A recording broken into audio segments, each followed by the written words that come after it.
अगली जिज्ञासा के लिए तैयार रहेंगे उम्मेद मलजी जैन।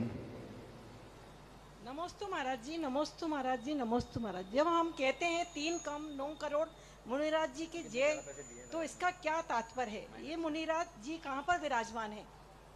फिर से माँ सुन नहीं पाया मैं। जब हम कहते हैं 3 कम 9 करोड़ मुनिराज जी की जय हो, इसका क्या तात्पर्य है? ये मुनिराज जी कहाँ पर विराजमान है? बहुत अच्छा। ये महाराज जो होते हैं सबसे पहली बात दिल में विराजमान, क्योंकि इतने सारे की जगह कहीं नहीं और दिल सबसे बड़ा है तो दिल में ही रहते हैं। वास्तविकता में सिद्धांत के विषय को समझे। 6वें गुण स्थान से लेकर के 14वें गुण स्थान तक के जो मुनिराज हैं उनकी संख्या है। इसमें अरिहंत आ गए, इसमें आचार्य उपाध्याय साधु आ गए, इसमें जो श्रेणी में चढ़े हैं उपशम श्रेणी में छपक श्रेणी में वो मुनिराज भी आ गए। ये 3 कम 9 कोटि मुनिराजों की उत्कृष्ट संख्या है, मैक्सिमम।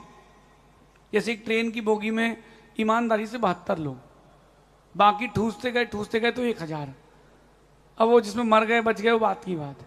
तो इसमें मैक्सिमम संख्या रहती है कि इससे ऊपर नहीं आ सकते। तो ये 3 कम 9 कोटि की मैक्सिमम संख्या है। इसमें 6वें गुण स्थान से 6वें 7वें वाले हम, अब हमसे ऊपर जो चतुर्थ काल वाले मुनिराज थे उपशम श्रेणी छपक श्रेणी वाले, वो भी इसी में आ जाते हैं। और अरहंत भगवान 13वें 14वें गुण स्थान के वो भी इसमें आ जाते हैं, ऐसा समझिए। और ये 2.5 द्वीप में विराजमान होते हैं, 2.5 द्वीप के बाहर नहीं होते। इतना ही उनका एरिया है, 45 लाख योजन का उनका एरिया है। उसमें भी मैक्सिमम आर्यखंड में, भरत आदि विदेह आदि क्षेत्रों में रहते हैं। भोग भूमि में जो समुद्र आदि और है उनमें बहुत कम होते हैं वो उपसर्ग आदि की अपेक्षा से, बाकी अधिकतम की संख्या क्षेत्रों में, ऐसा समझिए। अगली जिज्ञासा के लिए तैयार रहेंगे नीतिका जैन।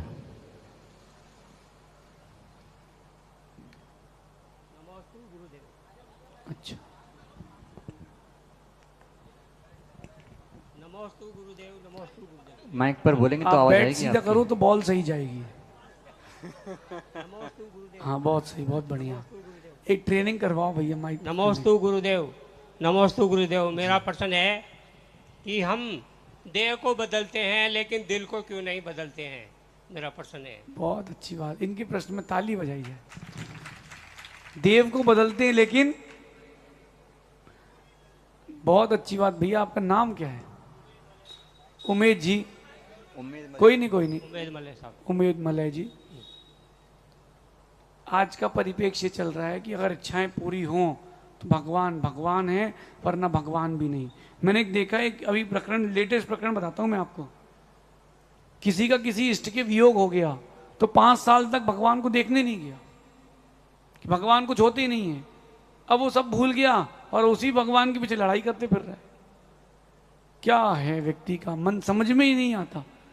वो तो मुझे लगता है वोल्टेज टाइप का सिस्टम है, कभी 200 कभी 150 कभी 250 कभी 1000, तो उसकी मशीन खराब हो गई। ये जो संसार के जीव है रागी द्वेषी हैं, जहां काम निकलता है वहीं बैठते हैं। काम नहीं निकला आगे बढ़ जाएंगे।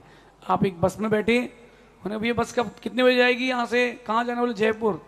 कितने बजे? 15 मिनट बाद जाएगी। और दूसरा बस वाला जयपुर का निकल रहा, आप उस बस से उतर के तुरंत दूसरी बस में बैठ जाओ। टाइम पे काम होना चाहिए मेरा।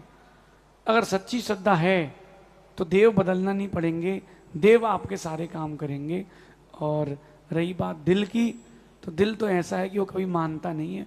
उम्मीदें जहाँ पूरी होती वहीं लुढ़क जाता है, ऐसा समझ।